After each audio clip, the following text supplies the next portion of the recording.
Coming to you now, it's Long Waves.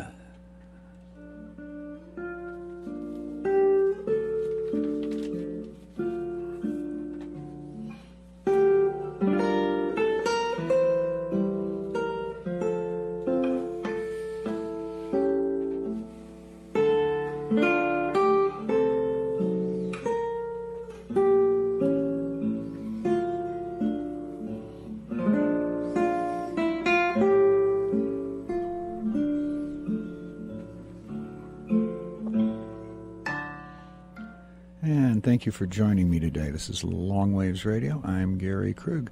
And today I want to talk more about the kind of perverse rationality that we've fallen into as a culture, that the world has fallen into. A rationality that creates an over-control of everything and makes events seem to happen by themselves. But of course they don't happen by themselves. They're driven by people who are also consumed with these ideas of management and control in very limited ways. Because the more we're controlled by ideological systems, by management systems, the less freedom we have, the less grace we have. The French philosopher Jean-Pierre Dupuy once wrote, "My theme will be that the more we communicate the way we do, the more we create a hellish world. I take hell in its theological sense, that is, a place which is void of grace, the undeserved, unnecessary, surprising, unforeseen. A paradox is at work here. Ours is a world about which we pretend to have more and more information, but which seems to us increasingly devoid of meaning. And this is due to the inevitable and ironical counterproductive effect of the way in which we produce, process, and consume information." So let's just think about the ways we consume, process, and manufacture, produce information.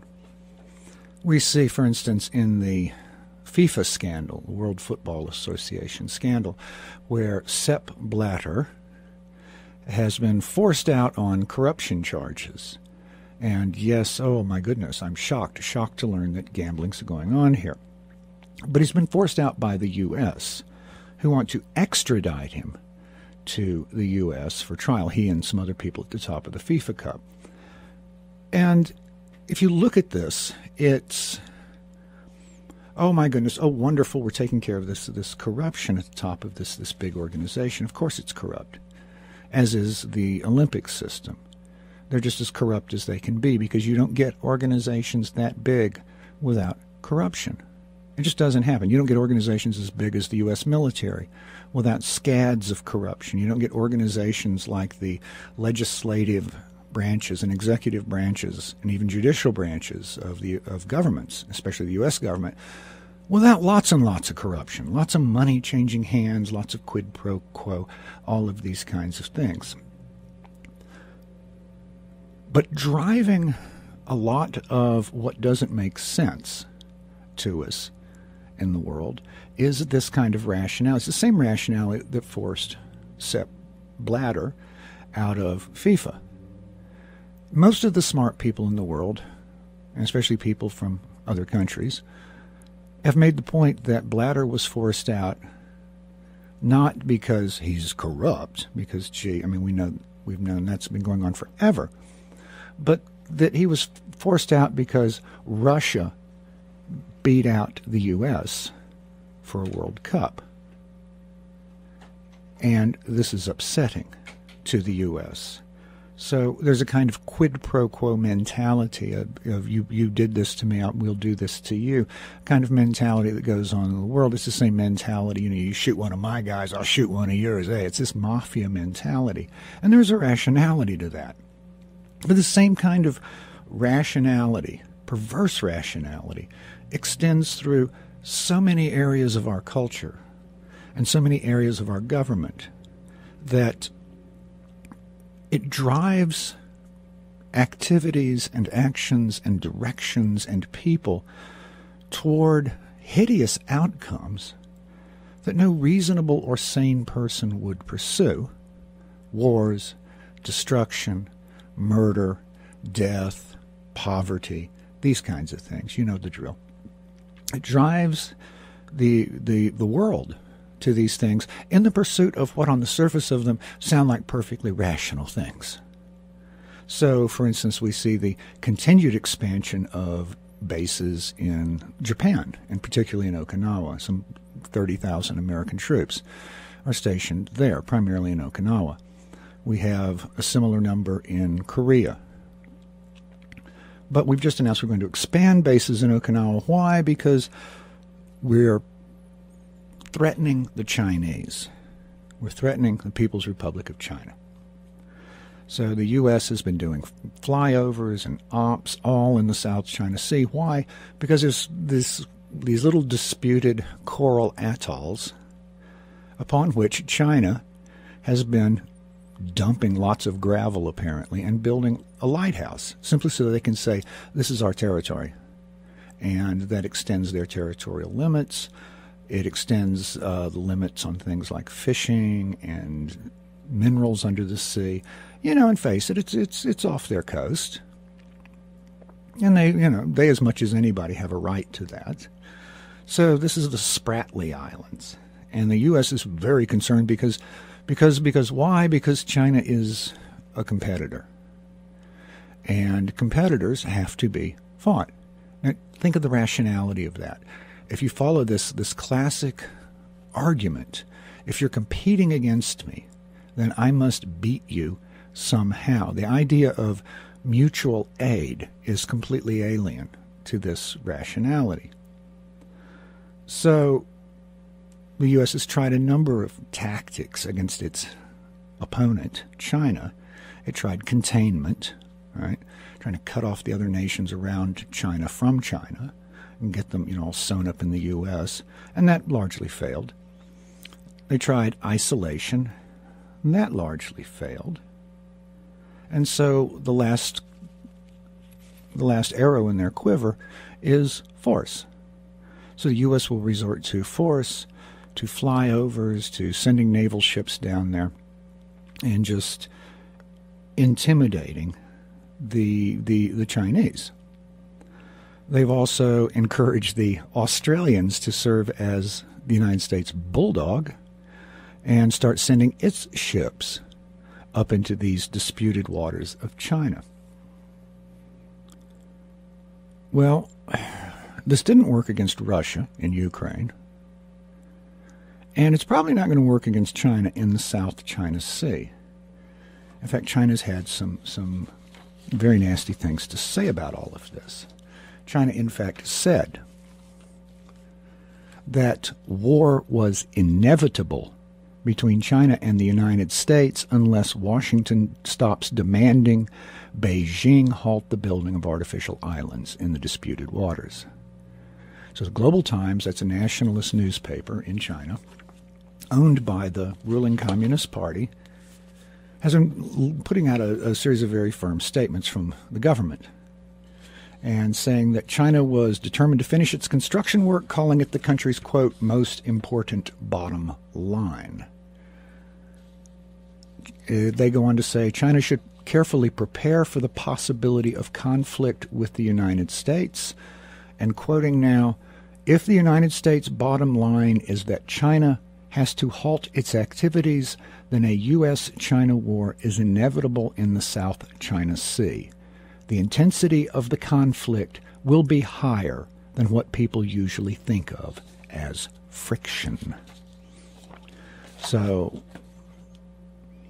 take that as read. Why would anybody willingly walk into a fight that neither side really wants, but that the rationality of the game one is playing demands that this is your next move? Why must the U.S. be dominant? Why? How come the U.S. can't be cooperative? How come the U.S. can't make partners except through extortion or force or bluster? I mean, one of the big reasons that Australia supports the U.S. is that the Australian government of Gough Whitlam back in the 70s was removed from office by U.S. machinations. And the Australians got that lesson. They learned that lesson. You don't say no to the U.S. New Zealand also got that lesson. You don't say no to the U.S. So what's all this about with China? Well, of course, it's about money. It's about markets. It's about wealth. But the question is, wealth for whom? Do you or I benefit?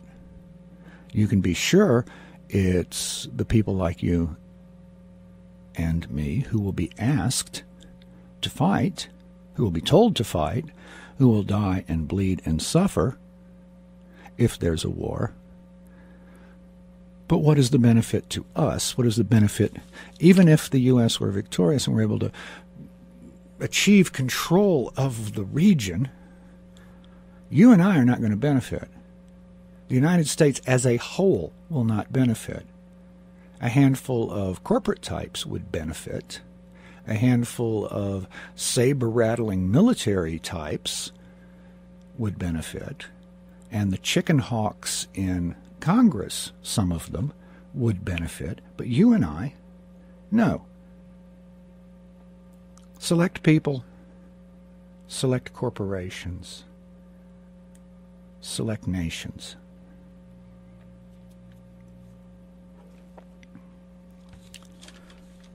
All of this emerges from a peculiar idea in economics.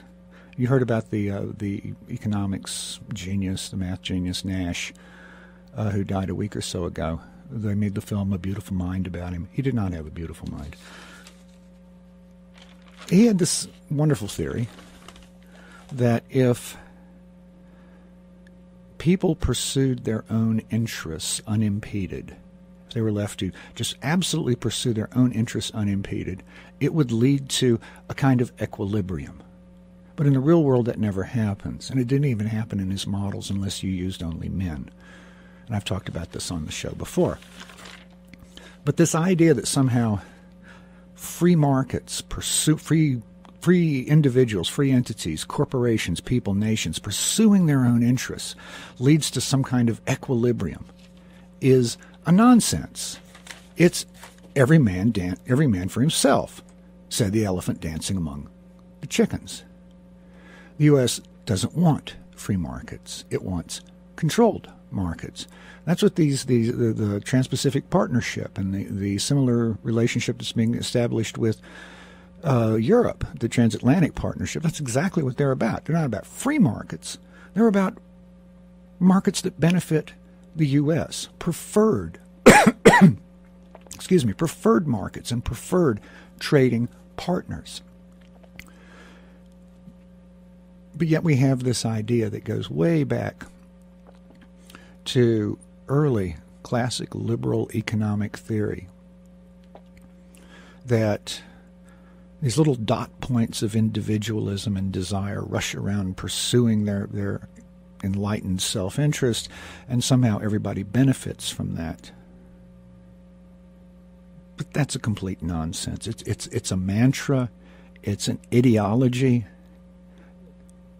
but it doesn't make sense. Free markets create free people. Pretty much every president since Nixon has been saying that. Free markets create free people. And they always put free markets first, and free people are further down there. This is another nonsense. If you look at every explosion of free thought, free writing, new ideas, cultural explosions, they had nothing to do with markets. They had nothing to do with markets. So, this is one of the many false beliefs and fictions in our national psyche. This idea of free markets. Yeah, everybody needs to be free, and corporations need to be free too. They need to be able to do what they need, just like I need to be able to do what I need. But we have a very perverse notion of freedom that underlies this. It's the perversion, perverse notion of pursuing one's own interests without any sense of a common interest. And this is such a part of our psyche that it's hard for people to even hear it sometimes. And it didn't get there by chance. And it didn't get there because we were born with this as an instinct. And it didn't get there because it's in the Bible somewhere. It was enacted and fueled and constructed by people who benefit. It was engineered by PR groups and advertisers. Here you should think about people like Walter Lippmann and Edward Bernays. It was transmitted and introjected into the national psyche through a discourse of profit and freedom. And it became so naturalized as part of the American mind that to oppose this idea makes one seem insane. Do you hate freedom? Why do you hate freedom? I would like to know. Well, I don't hate freedom, but I hate this perverse idea of freedom. It has nothing to do with freedom. It has to do with money and power. More about that in a minute. So, if you oppose it, you sound insane. You seem like you're just talking crazy talk because you're not speaking in the official language. You're not speaking the official discourse. You're not talking managerial gibberish. Managerial gibberish. And, of course, finally, if you keep talking this way, they think you're dangerous. Suspect. This is a uniformity of mind. This is a groupthink of the lowest order. And it is precisely the kind of national mentality of which Hannah Arendt wrote in her book, Origins of Totalitarianism. I'll get it in a minute. The Origins of Totalitarianism by Hannah Arendt. And it also fits with her idea of the banality of evil. Here's how it works. If we start thinking of in a managerial mindset, we have a problem. We have a set of steps to address the problem. These steps are invented often ahead of time. And we can see examples of this again and again. We can think of how the Vietnam War was conducted by McNamara. And he had his body counts, and he had his kill ratios, and he had his pacified villages, which usually meant they'd cease to exist. And this was a tick-box rationality that told him he was winning the war when every reasonable person who had access to the facts knew from 1965 on that was not the case and that we would not win the war. Every reasonable person knew that. And by 1968, it was easy to say that. By the time Walter Cronkite said it, it was easy to say it. But this rationale perpetuated the war and it established the conduct of the war. Now, McNamara wasn't an evil person. I don't think. I don't think he, I don't think of him in terms of in league with the dark powers or anything. By the same token, I don't think Madeleine Albright is in league with the dark powers.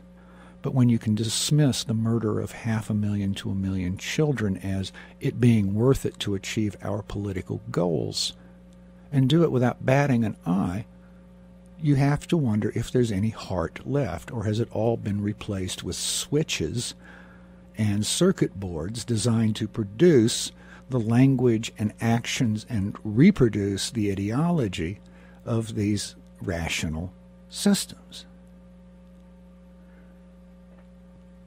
In Arendt's essay on Eichmann in Jerusalem, she raised the idea of the banality of evil. And Eichmann was the perfect example. And she said, well, he was asked, Eichmann was asked at the trial, if your father was going to be put on one of those trains and you saw his name on the slip, would you send him to a camp? And Eichmann didn't miss a beat. He said, well, if the orders were proper, yes, I would do that. It's my job. It's my duty. Your duty to the system, ignoring everything else, ignoring the touch of the other people, the presence, the reality of other people. The system alone exists. And this is the banality of evil, when people succumb to rote machine actions and thought. And sad to say, this is our government. This is Victoria Nuland. This is the military. This is, I don't even know what Jen Psaki is. But we see this being acted out again and again and again, over and over and over, and always with the same hideous results. And for us, for the ordinary folk, us people, these seeds of obedience to rationality have already been planted, as I said before. They've been so ingrained into us, the militarism. Just throw out the word freedom, throw out the word free markets, throw out the word democracy. We're doing it for democracy. And show me a country that we invaded since World War II where democracy was an outcome. I can't think of one. But we'll wave the flags, we'll go off and kill people, we'll get killed ourselves. There's another example I would raise at this point, and that's the example of how far we have already accepted this kind of mindless obedience. Is these people, I run into them from time to time, and they just have no problem at all with total surveillance of everything they do. Oh no, I'm not hiding anything. They miss the point. They just don't get it, right? They have no problem with surveillance because they're not doing anything. That's absolutely right. You're not doing anything. And that's the tragedy. They're doing nothing. They are nothing. Because doing something, being human, means creating. It means enacting. It means thinking. It means working with others. It is surprising. It is unexpected. And sooner or later, you're going to upset a system. But if you're just going along to get along, doing what you're told, that'll never happen. There's another group of people who also evidence for me this mindset. And these are the people who want for themselves but would deny other people the same as they have. This I got mine mentality. Right? Keep your government fingers off my Medicare. Or get rid of Medicare, but don't get rid of it until I die. Then you can get rid of it. Keep it around for my generation, but my kids, screw them. And that's another evidence of that peculiar rationality and this loss, which I talk about a lot, of a public good which we all share and in which we all participate.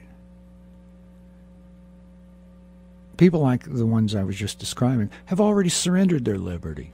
Of course they're not afraid. They don't have any liberty anymore. They've already given away. It's just nobody's bothered to do anything about it.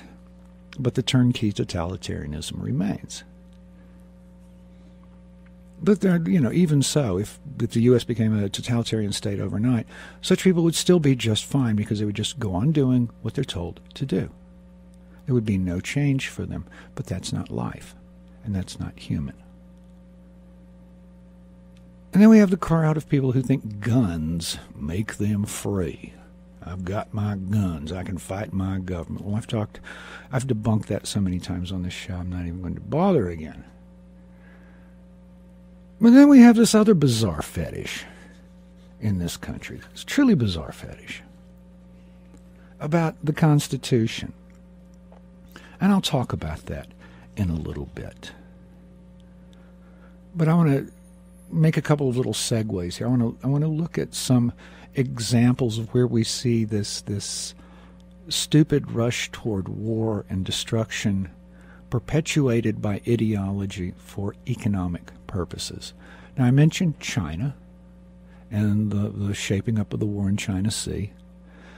And I have mentioned before about the events in the Middle East. I'll be talking more about those. And I've talked before about the events in Eurasia with Ukraine. No, probably won't mention that too much more today. But if you look at what's going on in the West right now, what's going on in Europe and the U.S., we are in a depression.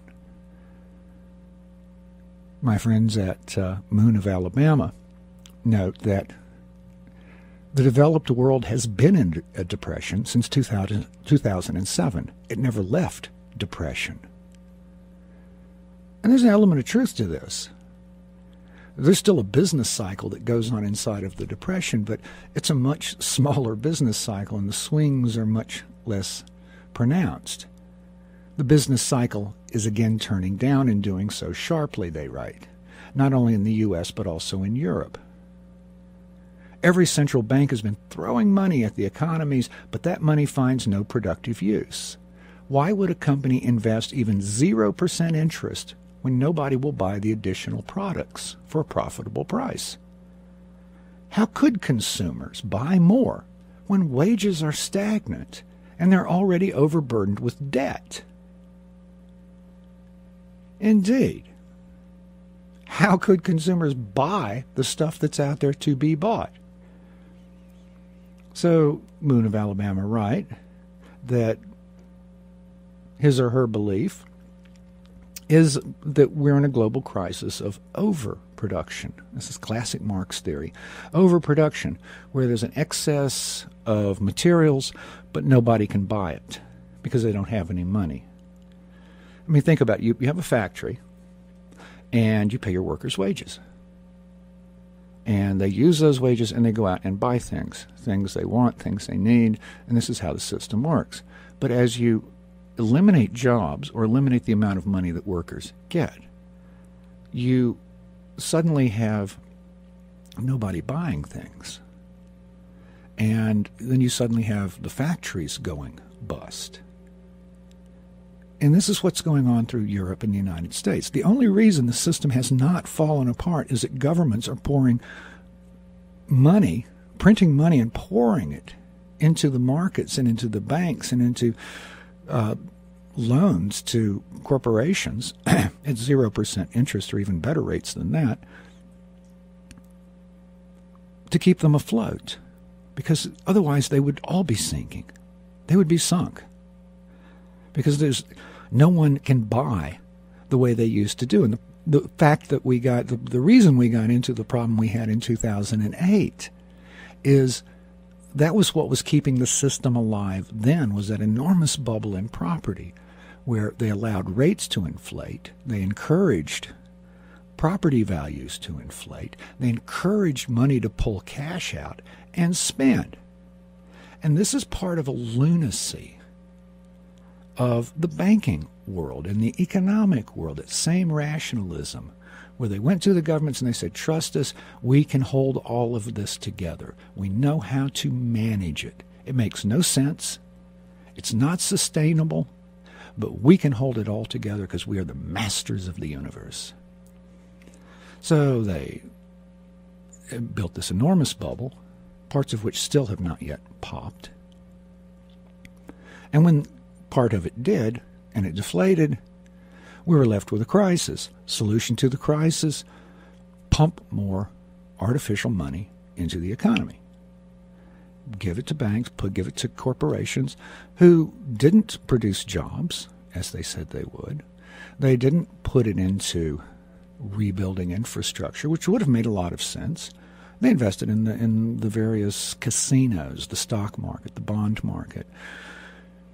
And we're going to have another bubble pop. It's about that time. It's every 7 or 8 years. We're at 7 now. We'll have another bubble pop, and it'll all crash again, and everybody will act surprised. And it will occur to no one in government or in the mainstream news that the reason it happened is because we keep following this ludicrous, failed rationality of economics as it's being practiced. I mean, if they were to raise interest rates, maybe 6% or so, that might help. But think about it. There are really no new markets to tap. Global trade's already about as high as it can get. There's little left to colonize. So what's a government to do? What's a government to do? I ask you this question. Well, there's two classic solutions that Moon of Alabama points out. One is to tackle underconsumption by redistributing the economy's profits to a larger group of people so that ordinary folk have money they can then go out and buy, which spurs real production, and the economy actually runs in a way that makes sense. That's one way to do it. But you mentioned redistribution, and you might as well be Trotsky. They're ready to get the rope, or in his case, a hatchet. The other solution, classically, is you have a war, because wars take the products that are manufactured and destroys them. Right? So you can either blow them up, you can leave them in Mosul so that ISIS can seize them. They just got, 2,400 Humvees that the Iraqis abandoned. So ISIS is now making all of these great gains in Syria with American Humvees and American heavy artillery and American ammunition, while Iraqi troops, I kid you not, have so few resources left that in training, when they fire their weapons in training, they have to go bang, bang with their mouth. And their instructors are hitting metal pipes with hammers to simulate enemy fire. But ISIS has all the gear that we spent. Those Humvees alone, $1.5 billion. Right? See, there's a great sinkhole of stuff that we built. And General Motors, who I think make Humvee, got all this money to make these things, which they then just destroy or lose or give away. It makes a lot of sense. If you look at how the U.S. came out a big economic winner in World War I and World War II, it makes a lot of sense. And we see how Victoria Nuland and the other neoconservatives, her husband for one, tried to gin up this war between Ukraine or the EU, NATO, and Russia. Well, that didn't work. And now we've got Secretary of Defense Ash Carter trying to gin up this big war with China. Well, hopefully that won't work either. But you can see how from the perverse rationality of these people, this would make perfect sense. But again, they forget the particularities. They forget that people die. They forget that people suffer. They forget that spending all of this money on all of that, the billions of dollars we spent training and equipping the Iraqi army, we could have paid for the high school, we could have paid for the college tuition of every student in the U.S. We could have had a good health care system. But no, that's socialism. But giving money to corporations is freedom. You see how the rationality breaks down. It's not even consistent. It is just the way crazy people talk. Crazy people talk like this.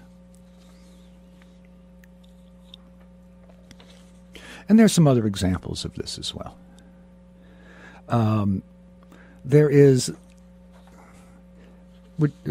what I mentioned on the show last week. That whole flap over the Defense Intelligence Agency document from 2012, which identified the powers who were aiding ISIS, and the document, of course, referred to them as Western countries, the Gulf states, and Turkey. So, Western countries, okay, probably the U.S. That's one of the supporting powers of ISIS, and AQI, Al-Qaeda in Iraq. And then we've got the Gulf states, that would be our good friends, the Saudis and Qatar, and the Emirates, and Turkey. So the interesting bit of all this is that we knew in 2002, the U.S. government knew in 2002 that attacking Assad and funding the people that were attacking Assad would bring about this enormous rise of ISIS. It would make it necessary. Jacob Minzer, writing for Jacobin, the Jacobin mag, says such an outcome was predictable, and indeed predicted by the U.S. government itself.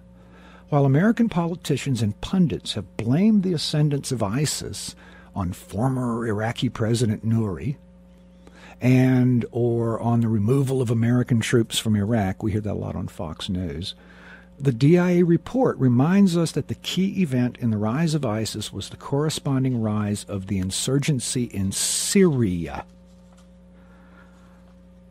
In Syria, the one we triggered and supported. Brad Hoff of the Levant Report writes, the first journalist, Brad Hoff of the Levant Report says that a, quote, nascent Islamic State became a reality only with the rise of the Syrian insurgency. There is no mention of U.S. troop withdrawal from Iraq as a catalyst. Well, let's see. Maliki said that a war in Syria would engulf Iraq, and yet the U.S. and its allies kept supporting it. Now, then we had Robert Ford, who's saying, that when the U.S. was training its own forces, those moderate groups like Al-Qaeda in Iraq, which we called al-Nusra at the time, Robert Ford, U.S. ambassador, said, for a long time we've looked the other way about these friendly troops. If you're just joining me, you're listening to Long Waves Radio with Gary Krug on KYRS in Spokane and Medical Lake, and what I'm doing is discussing the failures of the perverse rationales that govern our country and our world. So back to this 2012 DIA document. Reactionaries dominated the opposition early on. This was clear.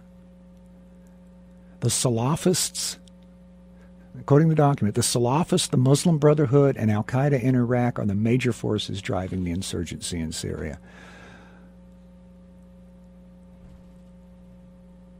This is the long-obscured truth, that after the initial stage of war, I'm quoting here, after the initial stage of war in Syria, simply to support the war on the Syrian government was to help ISIS.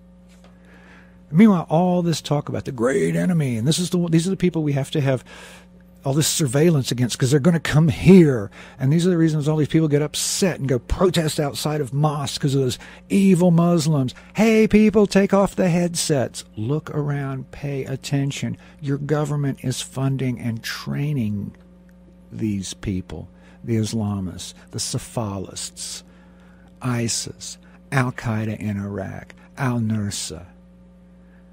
Your government is funding and training them. And at the same time telling you to be afraid, be very afraid. I am scared to death, but I'm scared of the lunatics who are so deep into this ideological game of economics and war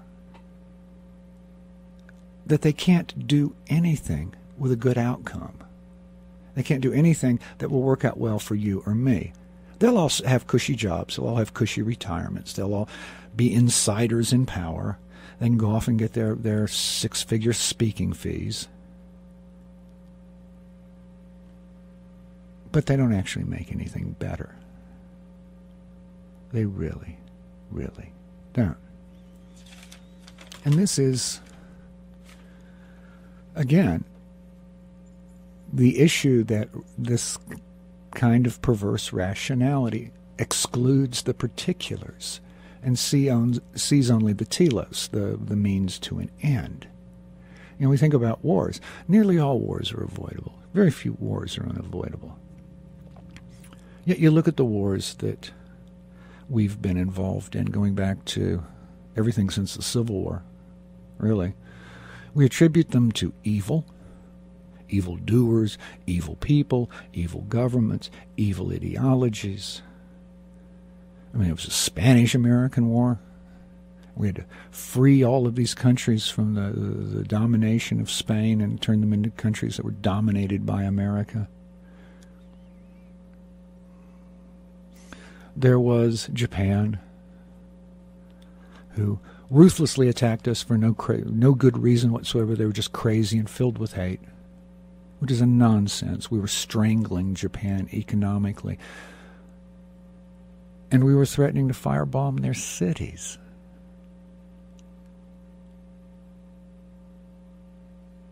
Wow. So then we have all these little wars. Panama, Grenada, the little wars that nobody much remembers anymore, where we just take some little country, as Michael Ledeen used to say, and smack it against the wall so everybody knows we mean business. And it'd be a little war to us, but it would devastate and destroy these small places. And then we had our bigger wars, after we have our bigger wars kind of sprinkled through here as well. There's Vietnam, which was started for all the wrong reasons. And then we had Iraq. Well, we had Afghanistan, and then Iraq again, which again emerged from these kinds of bizarre rationalities of how people will conduct their affairs, how the economists and the generals and the warrior types all say, okay, here's what we're going to do, and we're going to win this, and they just keep playing this game of rationality, rational schemes. And it really doesn't matter whether you call it alliance building or shock and awe or body counts. They're little rational schemes without regard for reality. Shock and awe. I mean, so this colonel writes an essay on shock and awe, and there's little Donnie Rumsfeld, just can't wait. He picks it up, and he's all excited because here's this rational plan that tells him how he can do this major war and accomplish all this really cool stuff without even checking into the reality of it, or the history of it, or the viability of it. And when his leading military people are going, this will not work, and he goes, no, we'll do it because it can work, because I believe it can. That's like believing in Tinkerbell. Close your eyes and say, I do believe, and clap your hands and click your heels together, and the magic will happen, and shock and awe will work, or McNamara's plan will work, or the alliance building of the different groups in Afghanistan would work. And these things are designed by people in Washington who had no idea at all of the social structure of Afghanistan. None whatsoever. They think it's a country. The Afghans don't think they're a country. They think they're a bunch of tribes and families. And they have alliances, but those alliances shift. And they have power groups, so those power groups come and go. But whatever Afghanistan is, it's not a country. It's never been a country except on Western maps. They come and go through the northern parts of Pakistan. That's part of them too. They don't care. Just wander around, These other concepts that are so important to the map makers, the bomb makers, the lawyers. Oh, you can't kill people across that imaginary line, but on this side of that imaginary line, you can kill people with impunity. Like we were doing in Vietnam. Well, Vietnam, you could kill people, but you couldn't kill people in Cambodia. Oops, then it got okay. And for a long time, we were killing people in Thailand, which was also something we weren't supposed to do.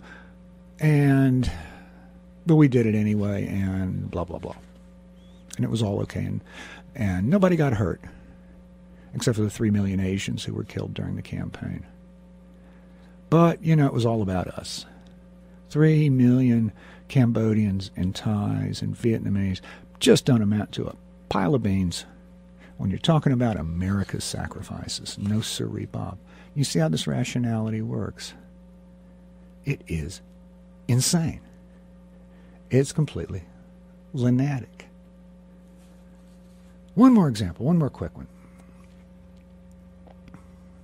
So we all heard about the fall of Palmyra in Syria, and its ancient ruins, its priceless ancient ruins. It's a former Silk Road city, and the ancient ruins going back 5,000 years, and beautiful, and surely ISIS will destroy them. And ooh.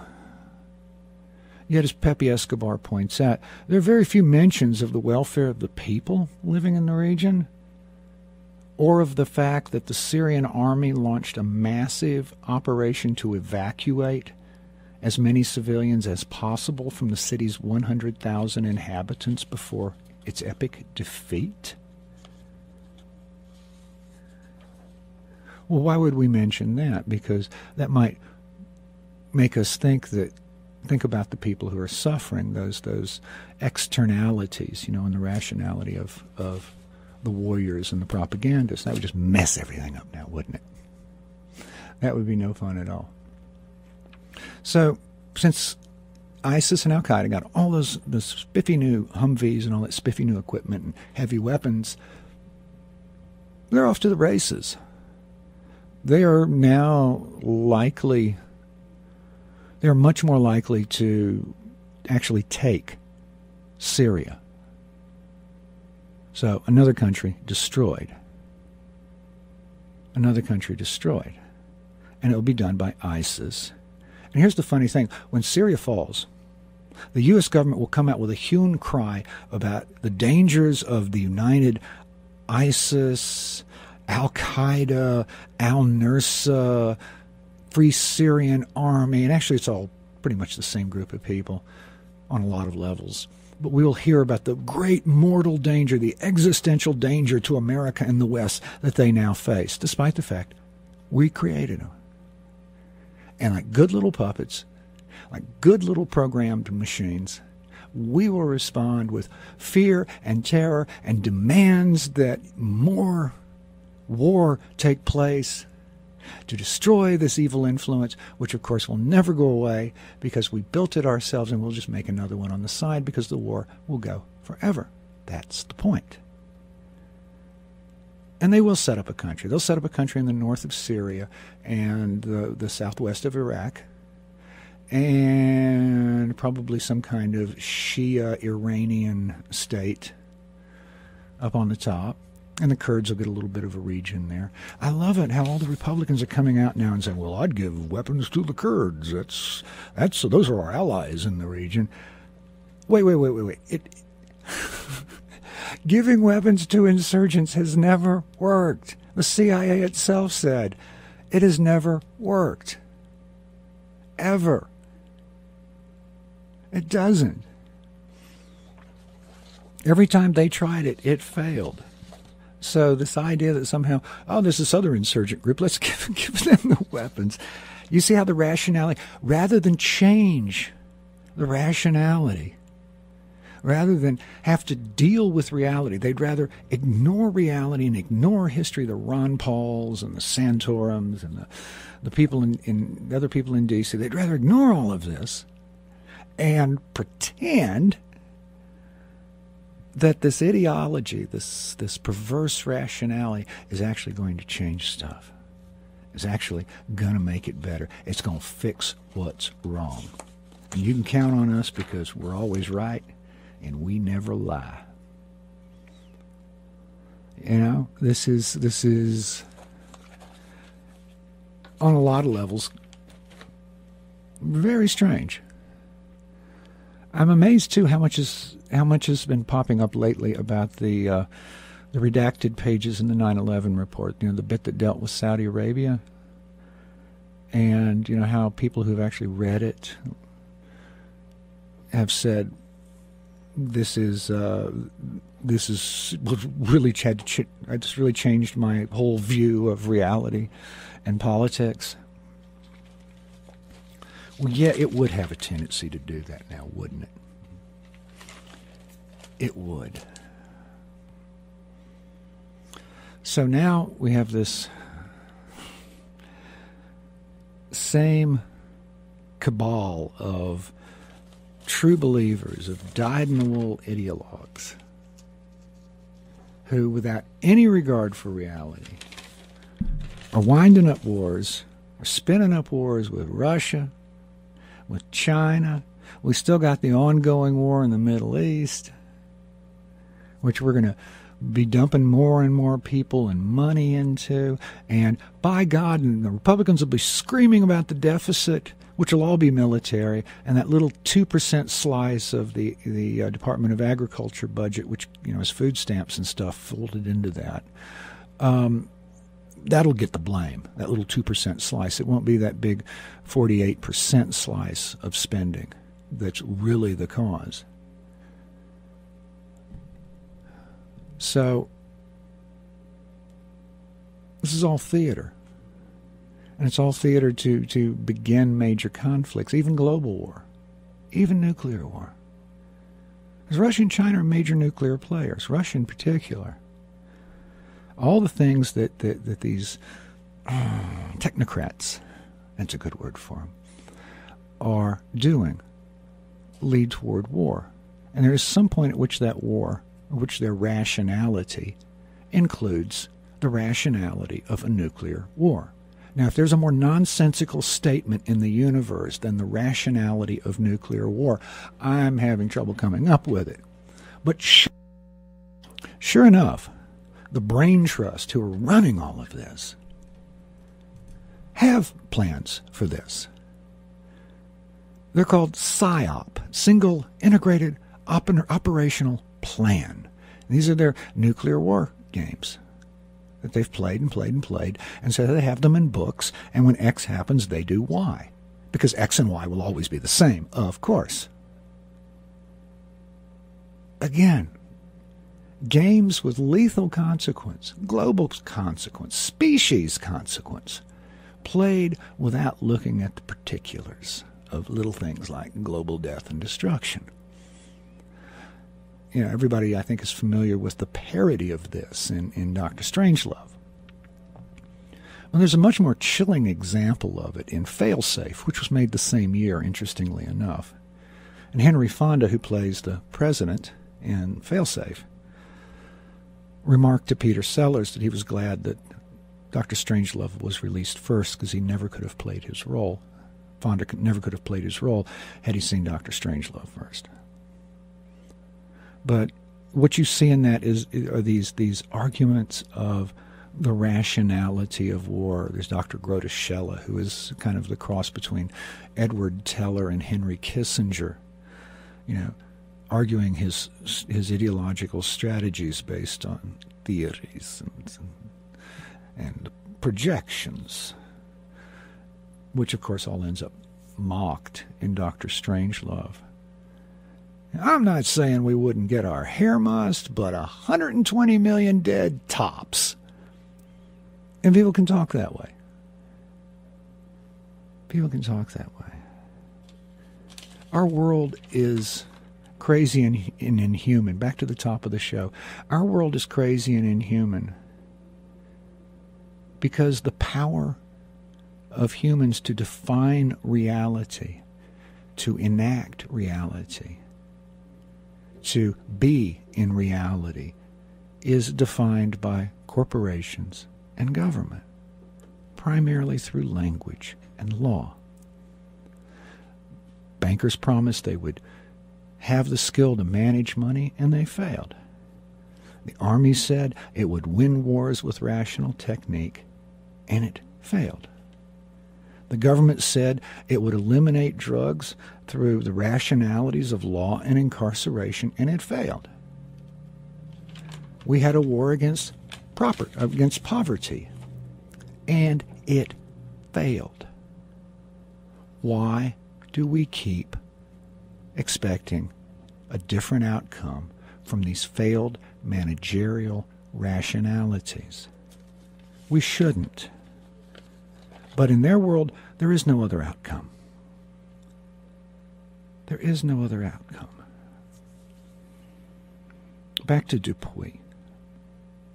Jean-Pierre Dupuy's essay, Myths of the Information Society. He notes that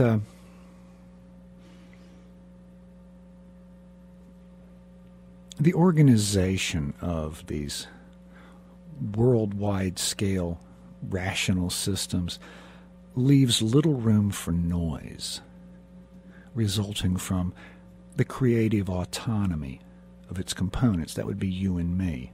And it becomes more vulnerable to our creative autonomy. Right? Instead of thinking that with Taylor's ideal, that in every situation there's one best way, which puts us in this horrible, frightening, precarious position, of equilibriums and mutual assured destructions. And these are the things we depend upon to keep this entire system from collapsing. As Dupuy writes, it would be difficult to imagine a more potentially violent situation. Obviously, our only way of coping with it is to jump into the vicious circle of programming, more programming, and vulnerability.